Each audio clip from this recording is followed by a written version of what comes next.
Hey, what's up, guys? Here on the Fire Sports Pod, where everything we got is hot. I'm your host, Zach Jackson, here with our co-host, Irv. We back at it again with another episode here on Friday for Season 7, Episode 20 on the Fire Sports Pod. We are powered by StreamYard, where StreamYard makes the dream yard go. And we're going to be going into our show that we have for you guys today. It's pretty shitty Friday out. If you're in New Jersey, it's not looking good when it comes to the weather-wise. Hopefully, the spring is coming along because it is freezing out the last couple days, if I'm being honest. But let's get right into the show. We got two segments for you all, and it's going to stay with the NBA. We're going to be going over the coach Malone getting fired for the Denver Nuggets and how that really impacts the Nuggets and their championship hopes, as well as the future of the Denver Nuggets. Because it was a very shock to the entire sports world of the NBA, and even people that just follow the NBA not as closely, but still know about it. We're really shocked when we heard the news on Tuesday that Mike Malone from the Denver Nuggets was fired. So we'll be going over that. And then secondly, for our end of our episode today, we'll be going over the NBA play-in and where the East is basically set and the West, there is still three teams that have to be put into this place. And there's a lot of stuff and movement in the play-ins for the playoffs. And we'll see if there's any dark horses that can come out of the play-in and really make a legitimate effort to take down a potential first seed or second seed with an upset. So let's get right into it, shall we? Yes, sir.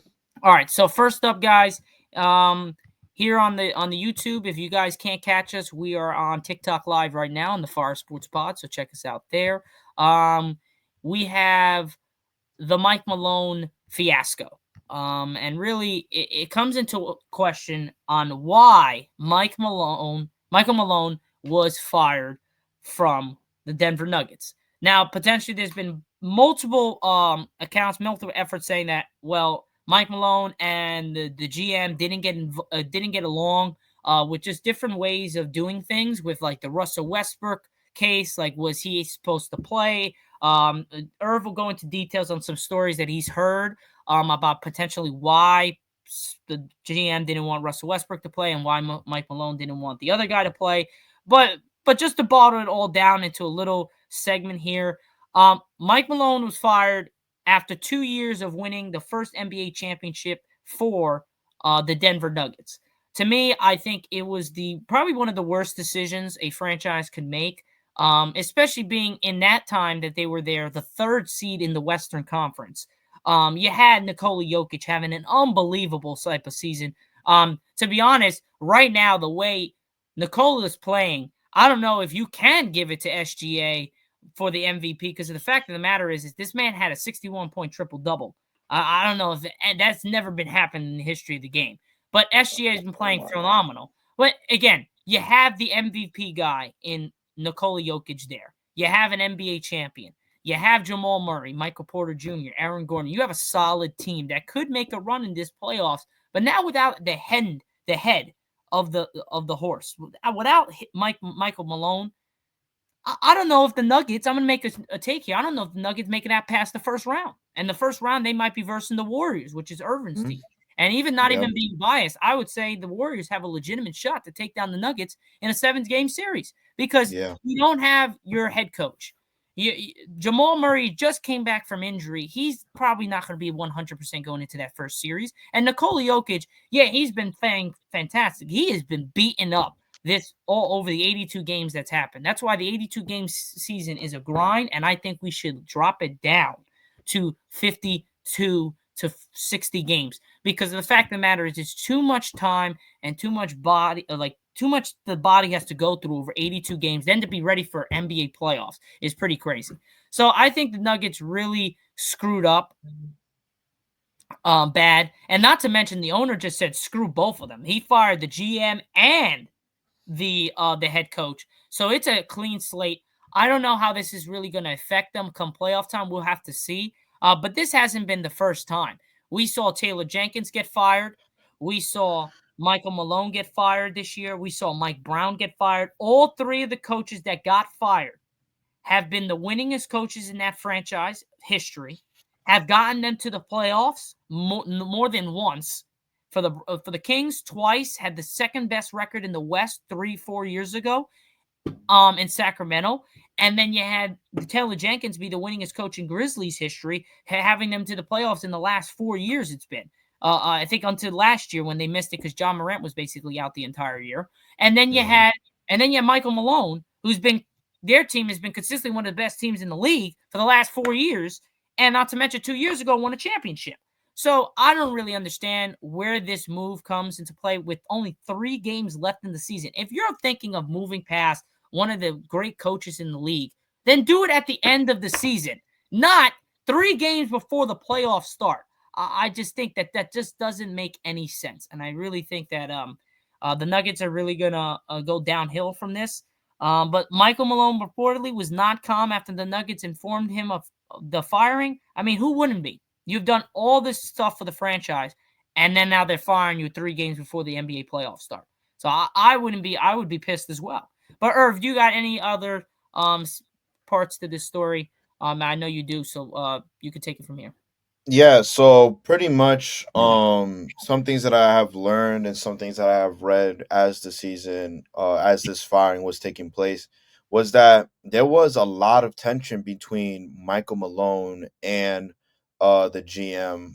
Okay, Zach, if you could remind me of his name real quick. I don't want to say the wrong name. Was it Oh, you said the GM? the GM? I think it was like Calvin something. Hold on. Yeah, I don't know his name off the top of my head, but Yeah, me oh yeah, either. Calvin Booth's contract. Calvin Booth. Okay, so Booth. So you have Malone and Booth, and Booth. Booth, and it's just there was just a lot of tension between the two. I mean, for example, one situation that happened between the two was how they approached the Russell Westbrook situation, where Russell Westbrook there was a period where he wasn't doing that great. I mean, there's a statistic out there. I'm not too sure about it. If maybe somebody in the chat could remind me if they know it, but I think in the past 50 no 25 games he had at least 50 turnovers in 25 games. So with that statistic alone, Booth obviously is very emotional about it. He's very pressed about it because they also drafted a young talented guard in I think his name is Stewart. I know it's like Jonathan Stewart, I believe his name is. So, Booths wanted the youth to play for the Nuggets because that's the future of the Nuggets organization. While Malone was kind of picking favorites and was more favorite towards the veteran players. So, that was just one situation. Another one was by a source, Matt Moore, that pretty much the staff themselves felt like they were stuck in the middle because you're either a Malone guy or you're a Calvin guy. That's what one of the staff members said, according to Matt Moore. And there was just a lot of tension between the two players, the two people, but this firing was obviously really shocking. Like we talked about Jenkins, the former head coach of the Grizzlies, how he was one of the most winningest coaches in Grizzlies history. But then there's also another statistic out there that Malone is the number one in most winning coaches in the past like 5 seasons, I believe. Obviously, winning the title back in 22, and it's just shocking to see how good of a coach just gets fired like that, especially for Jenkins as well. The best coach that they had in history fired just like that days before the playoffs. So this is obviously very shocking to the NBA world. We have a lot of people commenting on it. I think CJ McCollum actually uh dropped a comment on it. He was very surprised about Malone's firing and said that this is unbelievable. I know a lot of veteran players have also spoke out about it as well, saying that the NBA needs to stop because for some reason, I don't know, the Nuggets have not been performing well, and it's only Jokic out there carrying the load for them. And for some reason, the Nuggets organization had to get rid of Malone.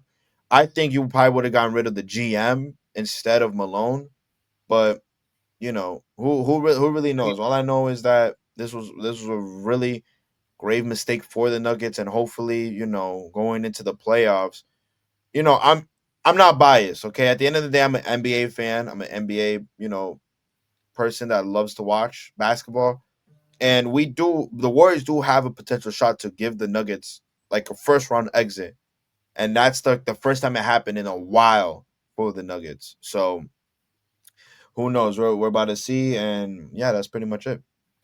All right. So, like I said, guys, just a little touch up on just some what was reported.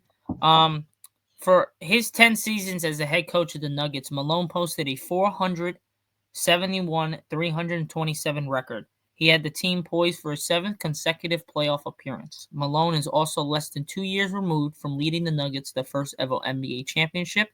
David Edmondson Unbelievable. replaced Malone as an interim basis and led Denver to a 124 to 116 win over the Sacramento Kings in his first game at the helm on Wednesday. The Nuggets now have 2 regular season games remaining against the Memphis Grizzlies on Friday and the Houston Rockets on Sunday. At 48 and 32, the Nuggets are the number 4 seed in the West, although they are tied with the 5th seeded Los Angeles Clippers and just 1 game ahead of the Warriors, Grizzlies, and Timberwolves. With 3-time NBA MVP Nikola Jokic leading the way, the Nuggets will be a threat to go the distance come playoff time, no matter where they end up being seated. It seems the Nuggets front office felt a coaching change would improve the chances of that happening, and while that could potentially prove true, there is an inherent risk involved with firing a coach who recently won a championship. Exactly. And I think that this was probably one of the biggest mistakes the Nuggets organization could make at this point in time. If you're going to fire Mike Hmm. Malone, you do that in either the beginning of the season or you do that at the end of the season. Why in Yeah. the literally right before the playoffs start? I just don't think so.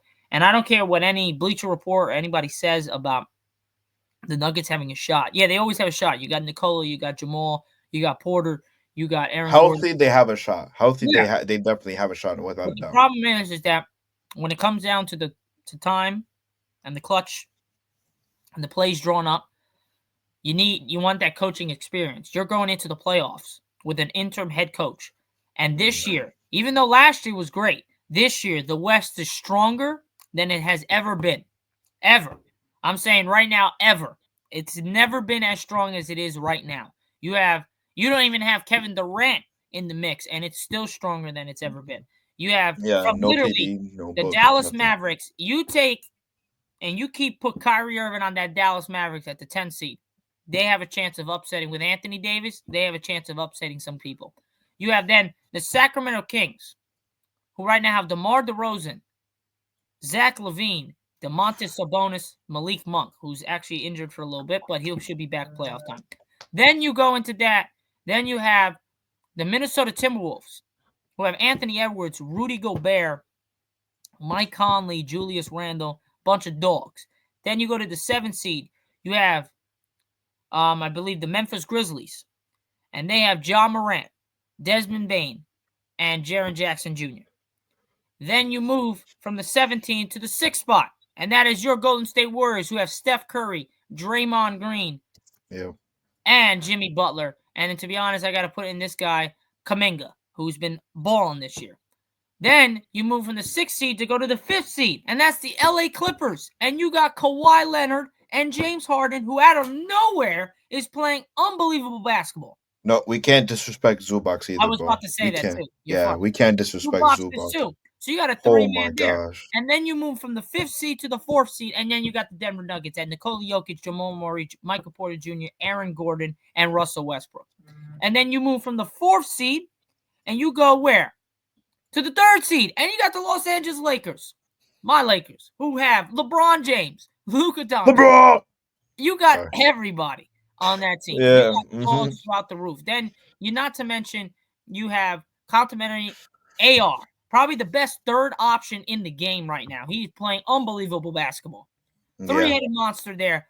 No one Hmm. really can guard those three. So it's gonna be tough for anybody who plays the Lakers. 2nd seed, you got who? The Rockets. Rockets. Amen Thompson, Sangoon, Jalen Green, A Dylan very Brooks, a very young team. A very but a young team. very feisty, defensive-oriented Yeah. team there. Yeah. And then you got, obviously, OKC, Okay. and See. you got SGA, and you got Dort, and you got Williams, and you got Chet Holmgren. You got everybody there. So tell me no. And then if you want to go below the 10th seed, which is then Kevin Durant, who's injured, Devin Booker, Bradley Beal, who's not going to even be in the playoffs. So you have from top to bottom, from the 1 seed to the 10th seed, let's take out Dallas because they have no Kyrie, but still with Anthony Davis, you're still a formidable opponent. So you have from the 10th seed all the way to the number 1 seed, the best the West has ever been from top to bottom in probably the last decade. I'm going to go on a limb here. The last decade, the West has not been this stacked. Because if we go back to the 2020 bubble, right? You kind of knew there was only 4 teams in that bubble. That was the Nuggets, that was the Lakers, that was the Clippers, and I believe The the Rockets. Rockets. Yeah, The Rockets. I'd say about that. For those 4 teams, that was in the bubble. Then you go after Yeah. the bubble, you had Phoenix, Giannis, and you had all those guys, right? But we're talking about the West. All those 4 teams. Phoenix, Grizzlies, Warriors, Mavericks. The Jazz were up there at some point, but Yeah, I think with that's when Donovan Donovan Mitchell. Mitchell was there, Yep. and Rudy Gobert. The Nuggets were at the 6th seed. Wolves were 7th.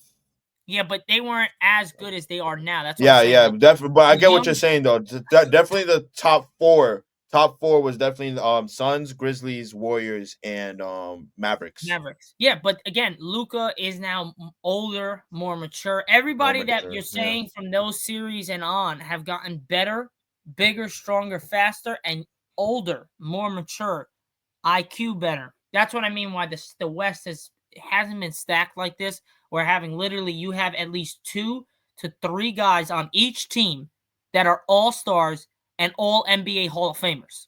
Literally. SGA is going to be a first ballot Hall of Famer when he's done. Potentially, if Chet Holmgren continues to what he's doing, he could potentially be up there as well. That's 2.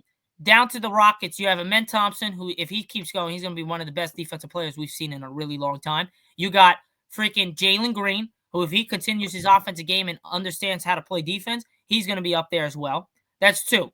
I don't put Dylan Brooks in there because Dylan Brooks is Dylan Brooks. Sengun, one of the best big men right now in the league. You could see that in the future. That's 3. Yeah, I'll say top 10. Yeah, Yeah, top 10 in the league. down to 3. The Lakers. You got LeBron, you got Luka, and Luka, AR is putting a AR. consistent put in place where he could be a potential all-star, if not a first all NBA team in the future. So then you go down to the 4th seed. That is the Denver Nuggets. You got a first ballot Hall of Famer. Jamal Murray is playing fantastic. Michael Porter Jr. You got everybody. That's 3 right there. Starting 5 is good, yeah. Yeah. You go Clippers. down to the 5th seed. That's the LA Clippers. You got James Harden and Kawhi Leonard, who are going to be first ballot Hall of Famers. Down to the 6th, then you got the Warriors. Steph Curry, the best shooter God has ever created. Draymond is a first ballot Hall of Famer, without a doubt. And Kuminga could be in that consumption years down the line if he continues to what he's doing. Yeah, I mean he's returning back from injury right now, but for sure, like if he had a healthy season, a full healthy season, he has potential to become a multi all-star caliber player for sure. 7, we have Grizzlies. Memphis Grizzlies. John Morant's going to be one if he stays out of trouble. He's going to be a fantastic player. You got Desmond Bane, who's playing lights out, and you got Jaren Jackson Jr., who's won a Defensive Player of the Year award. There's 3 right there. Yeah. And then we go down to the AFC where you got Minnesota. Anthony Edwards is going to be a first ballot Hall of Famer when his career ends. Not even close. I'm calling right there. He's that guy. Then you have Julius Randle, who's been an all-star for the last 6 years straight, pretty much, in that caliber. He just keeps getting injured. And then you got Rudy Gobert, who's a multiple-time Defensive Player of the Year award, one of the best bigs. As I say, quotation marks. People say he's a good big. I think he sucks, but he's a multiple Defensive Player of the Year award. Then awards, Then you go down to 9, Sacramento, DeMar DeRozan. He's up there. Zach LaVine, he's up there. Domantas Sabonis is one of the best bigs in the game. He's up there. That's 3. 10, Anthony Davis. And if they had Kyrie Irving, you put Kyrie Irving on that team. And then also if Klay Thompson has a good night. My bad, I forgot even about Klay. Klay Thompson. Yeah, but if that's only if he has a good, and then they also have Derek Lively that came back. They also have. No, but I'm saying like future Hall of Famers. Oh, future. Okay. I thought you meant like the team. Fantastic All Stars. You have a future Hall of Famer and 2, Anthony Davis and Klay Thompson, as well as All Stars and Klay Thompson, Anthony Davis. You put Kyrie Irving on that team. That's 3. So from literally the 10th seed to the 1st seed, you have potentially 2 to 3 All Stars / Hall of Famers. Yeah. That's what I mean. The West is as deep as it's ever been. Yeah, I agree with that 100%. All right, so our second segment, and we're going to be moving on. We're currently 20 minutes into the show. If you guys haven't joined already, drop a like, share, and drop a follow. We need 8 followers until 900. Hopefully, we can get this on this live. That would be Yes, great. sir. So let's go into the NBA play-in. So I know last week a lot of you guys were asking me questions about the play-in and what we had, guys. So now we're actually going to go into it with only 2 games left in the NBA season. So here it is. This is where things are going to get pretty crazy here. So if you look at it right now, we have excuse me. You have in the Eastern Conference, the Detroit Pistons are locked for 6. They're not going anywhere. And they, to me, I think they have a chance of upsetting some teams in come playoff time in the first round, potentially. We'll get to that later. Oh, there was actually a conversation that I had with one of my friends at Montclair that I actually wanted to talk to you about, like while we discussed like this play in this episode, like a quick 5 minutes. I just wanted to hear your input on it. But go ahead, continue. My fault. All right, sounds good. And then we had the Magic, who's at the 7th seed.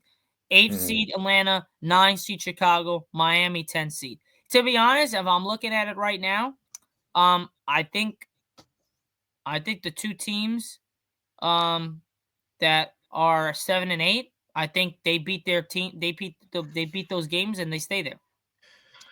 I'm not gonna lie to you. I think there's gonna be an upset. I think that Chicago might take the eighth seed. I am not gonna lie to you. I mean, they're pretty good offensively. I mean, Kobe White's been performing really well. Josh Giddey, triple double machine, he's been doing well as well. And they're a young core, but at the same time, I feel like, if the ball's on their side, obviously they could probably pull an upset against Atlanta. I mean, I feel like they lost a lot of players, especially after losing Hunter as well. I mean, I know they've been winning a couple of games here and there, and I know Trey Young's been balling as well, averaging a double double, like a 20-point double double with 10 assists. But I mean, Miami this season, I mean, ever since losing Jimmy Butler, they've been just going downhill. I know acquiring Andrew Wiggins was great, but he was injured for the majority of the time. Comes back averaging like a calm 20 points at least a game. Also have Tyler Hero, Bam Adebayo as well. But I feel like after those three, there's really no one else that can kind of help. I mean, I don't know. I personally think the Chicago Bulls kind of might get the upset here against Miami, and when they go against the Hawks, I think they might take that A seed. But that's just what I think, though. Or it could be Miami. I think Miami could also do another upset too. I mean, again, like I said, I feel like I'm just contradicting myself a little bit, but I feel that I'm just saying, but I just think because at the same time I just remembered Andrew Wiggins, Tyler Hero, Bam Adebayo. I mean, Miami has their big three right there. So I wouldn't be surprised if they beat the Chicago Bulls, and then on top of that, beat the Hawks. But I just think the ninth or the 10th seed could potentially give an upset to the Atlanta Hawks if they lose to the Magic, which I think they will. Gotcha. Okay. Yeah, I'm gonna disagree. Respectfully, I think the Magic stay at 7. I think they beat the Hawks. And then the Hawks would either play the winner of the Chicago and Miami game, and I think Chicago beats Miami, and then I think Chicago takes down Atlanta. I think Trey Young goes ice cold, and he goes nuts on Chicago. Um, and I think he takes it home for the Atlanta Hawks, and then I think that would set them up to play Cleveland, and Orlando will play Boston. And that Orlando game is tough. Orlando versus Boston, that's going to be a tough matchup, but I think Boston still wins. There's no doubt about it. But I think if I were to pick it, it would be probably Boston in 5, but Boston wins like the 5th game very closely, and it could be pushed to 6 potentially, depending on how well Franz Wagner and Paulo Banchero play. Yeah, I agree. Now, moving to the West, um, this is where Tough, bro. everything is up in the air. Hmm. The Lakers are stuck there. Um, they'll be fine there. Denver potentially could drop all the way to that 8th seed. If they lose Yeah, the last 2. yeah. And Minnesota, Memphis, Golden State win the next 2. I don't see it happening. But they do play Houston and Memphis. So it's not like it's teams that are scrubs. Houston, Memphis is going to be Amir. Appreciate the follow. I actually think that it's going to be a tough ass next two games for the Nuggets without their head coach Mike Malone. I think it's going to be Hmm. tough to close it out against especially Memphis, a team that's resilient. Um, is in the trenches. John Morant is playing very good basketball. And then you have the Houston Rockets who are just playing fantastic basketball. So I definitely think that it is going to be a tough matchup at the next two games. But if Denver drops all the way to the 8th seed, man, or the 7th seed, they got to play in the play-in tournament. And yo, I don't know if if Denver drops, let's say Denver drops right to the 7th seed and Minnesota stays at that 8th seed, that's a That's a. potential upset for Minnesota to take down the Nuggets and send I them up. wouldn't be surprised because And they've done really, it before. Anthony Edwards loves playing against Nikola Jokic in Denver. You saw it last yeah, year. yeah, and I think the matchups doesn't really line up well with Denver because I really think that nobody could guard Anthony Edwards on that Denver Nuggets team. I mean, if you could probably Yeah, put length and put MPJ on him, and that way he could kind of and put the contest the three. Yeah, the backside three. Yeah, of or Aaron Gordon. because Christian Brown's a very physical player. He's quick enough, has the athleticism to keep up with Anthony Edwards, but I just feel like they're just gonna get the switch on Jokic, and the minute that Jokic kind of hedges a little bit and it goes right back to his man, I feel like Anthony Edwards has been shooting the ball tremendously, and I just think that's an open 3-pointer, open jump shot I from just don't Anthony want him to Edwards. settle. I think he's been settling too much this year. He needs to go back to taking the shots to when they're there, not forcing it, but get into the basket. Because when he's going to the basket at full 100% miles an hour, he's Hmm. unguardable. And then you add I that mean, three. yeah, yeah, I agree. I agree with that. I agree. I think you're right, but definitely though, I feel like he's kind of just trying to adjust his game a little bit better. I think that before he was that type of person that he was a slasher pretty much. Like he'll just go and then he'll fully explode to the basket And and dunk he'll and just dunk on people, lay up the ball well, do floaters. But now I feel like he's actually kind of changing his game to the expanding. point where, yeah, expanding his game more because I don't know if you saw, but there was this one video that he was in an ISO position and he completely tricked his defender, did a step back, nice little jumper, like it was a mid range jumper from the free throw line, and I have not seen him done that when he entered the league. You know what I mean? Like I've now that he's implementing more of that or more of the shooting into his game, I think he's perfectly fine. I get what you're saying, like not to settle for the 3-point shot, but I feel like he's been shooting it so well this season that if it's there, he's gonna shoot it no matter what. Because he's been shooting it really well. I think above 40% this season. Yeah, it's been a great year for three. I just think he's shooting way too much. There's a lot of games that I've watched him and he shoots the ball way too much when he has driving lanes. But I do agree if you're able to do both and on a consistent basis come playoff time, it's gonna be hard to guard him. But the West is wide open. The only locks are the Sacramento and Dallas. If I'm being honest, I'm taking Sacramento to upset Dallas. Sadly, just because Sacramento has a lot of playoff experience and has three monsters: Zach LaVine, DeMar Yeah, DeRozan and Domantas Sabonis. They only got Anthony Davis, Klay Thompson, who's on a decline, not as consistent that he is obviously in Golden State, because if he was, then he hmm would be there still. Then you have Max Christie, who's a good solid 15 to 17 type of guy, but you need he's a way 3 and D type of guy as well. yeah, but you need way more than that to take down Zach LaVine, who's been averaging like almost 30 a game since he's got to Sacramento, and then DeMar Yeah, DeRozan, who could give you 40 no matter what, even at his age, and then Sabonis could give you a 20 and 20 game. So there's definitely, I think Sacramento takes down Dallas, advances to play Minnesota and Memphis right now, the winner of that, but that could potentially be Denver and LA, Warriors and Memphis. Like, there's a lot of stuff. LA and Memphis, LA, and Minnesota. There's a lot of stuff. For right now, we'll come back to this on Recap Monday next week yes, for season 7, episode number 21.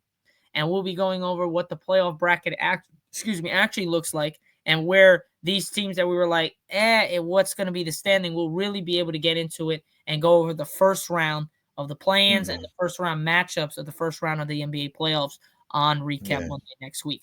So other than that, guys, I'm gonna let Irv ask me that question before we end the show today. Yeah. So Irv, what are you? What did your friend tell you to? And you wanted to ask me?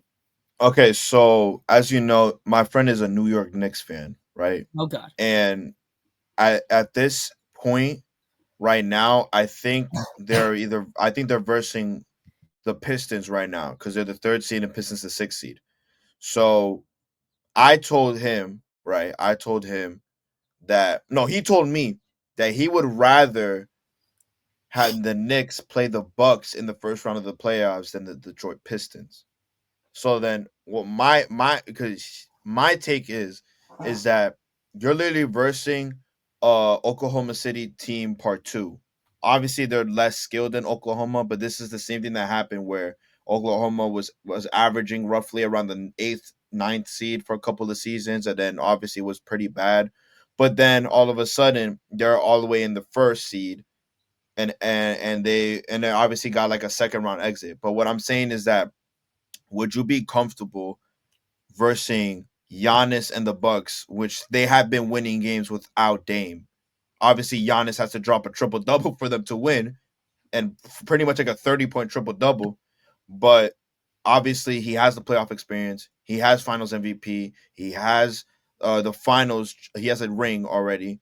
So, you as an NBA fan, would you rather be comfortable for the Knicks to verse Milwaukee in the first round or the non-experienced playoff Pistons? What would be your decision in that point? So if I was just a normal fan and a guy that doesn't look into the details, I would probably go and say you would take the Pistons. Why? Because you don't have no experience, this, that, and the other thing. I'm Hmm. not doing that. I don't want to verse the Pistons. If I'm anybody in the fucking East, I don't want to verse the Pistons. I really don't. Because they have nothing to lose. This is Hmm. the first time they're in there in how long? It's the first time they have a winning record in how long? They have an actual legitimate all-star in Cade Cunningham. They have Malik Beasley, who is a great spot-up shooter and could get you off the dribble. They have Duran, who's one of the best bigs, young bigs in the game, a small power forward / big in the game. You got Isaiah Stewart, who punch anybody in the face. He wanted to kill LeBron that one game. Like you have all that versus the Knicks. I'm going to go on a limb here, and if everything pans out the way it is and the Knicks play the Pistons, that could be a potential upset in the East. Because the fact of the matter is There's no Jalen, way. hold on, because Jalen Brunson's not fully healthy. Everyone says he's Hmm. healthy. He's not. He just came back this past weekend with an injury. Yeah, he was balling out, but you got to see when it comes playoff time. 7-game series against a defensive oriented type of team. Hmm. Um, the Bucks are only relying on Giannis. Without Giannis, they suck. Even with Dame, they're terrible. Giannis is the only guy you have to stop. The Pistons, and no disrespect to Kyle Kuzma and everybody else they have, but I'm more feared about a team that has less things to lose. Because let's just happen, right? If Giannis gets bounced in the first round, they get swept, right? They get swept by the Knicks. They lose in the first round yet again. That's a potential off-season thing. Does Giannis want to get out? It's been happening for the last 2 years. They brought in Dame for this Yeah. situation. He's hurt now. Kyle Kuzma wasn't as good of a pickup as they thought it was going to be. He hasn't panned out the way they did. Now it's just Giannis versus Hmm. Jalen Brunson, Josh Hart, Kel Bridges, OG Anunoby, Mitch Robb. You have a bona fide five-piece there. Giannis has maybe a good second option in Kyle Kuzma, and that's a maybe. I Hmm. want to verse a team that we only got to really worry about one guy. Let's try to stop Giannis and let other people beat us. And if they do, then hats off to them. But if they don't, they're gonna lose. That's where I take the Pistons. Is a worse opportunity. If I'm the Knicks, I want to verse the Bucks because I don't want a team that has nothing to lose and everything to gain out of playing the Knicks and winning and beating them. But the Bucks, they kind of have to win. Because we're not going to come after the season and say the Pistons should have won or had to win that series. Because if not, Hmm. Kate Cunningham's going to leave the team. No, that's not happening. Giannis wants to win. He wants to win, win, win. And if he cannot get over the hump again for the second straight year, remember, they lost in the first round again last year. Yeah. They got swept, I believe. If you don't do it this year, what is the questions for in the offseason with Giannis? Well, from That's what what I I that's what I from said. from what I heard from analysts and from different radio people, that I think this year, if Dame didn't get hurt, this was going to be the deciding year for Giannis to see if he wants to leave or not. But now they feel like in Giannis's head, this is just like an excused year, meaning like, okay, well, let's try next year and let's see how it works out with Dame in the playoffs. Because obviously, Dame has a wonderful reputation in the playoffs where he could take like a team like the Golden State Warriors to 7 games. So obviously, he wants to see how that works out. So whether they win or not, I feel like Giannis will stay one more year. It's just To the questions. That's why. it's just, no, yeah, it's just a question, but Around I'm the just team that saying, you don't need. yeah, If you yeah, had, excuse me, if you had Dame, that's why I think the Pistons are a little bit more dangerous because they have less to lose. They have less potentially to lose in the future with this loss in the first round to the Knicks yeah, than the Bucks do. Because if they don't do anything next year, then the question mark is going to be, what if Dame was healthy this year? Because the West is just going to get harder and harder and harder, and the East has been getting better and better and better as we see. Cavs, Boston, New York, Pacers, Pacers, Pistons, Bulls are up and coming. The Hawks you can't sleep on. They still got Trae Young. Like yeah. there's legitimate cause for concern. The Magic. So you kind of got to make your run now. That's where I'm like, you know what? This might be a make or break because even if it's an excuse thing, if they don't do nothing next year, Giannis is gone after next year because he's like, yo, No, what am yeah, I doing here? I'm rotting away my prime years in this franchise who I love to death, but I can't. Kareem did the same thing. He got a chip for more. He played for Milwaukee and then he bounced because it just wasn't working. So I think that's it. To answer your question, I hope I did, but that's where I would say I take the no, Pistons. yeah, yeah. You did. I just wanted your input to see what did you think about it. All right, cool. If that will be it, that will be pretty much it for the show here on the Fire Sports Pod, where everything we got is hot. I'm your host, Zach Jackson. Here with us is our co-host. As always, I appreciate him jumping on and Sir, supporting the pod. I'm powered by StreamYard, where StreamYard makes the dream yard go. We'll see you guys on Recap Monday for Season 7, Episode 21. Peace out, guys. Have a great rest of your weekend.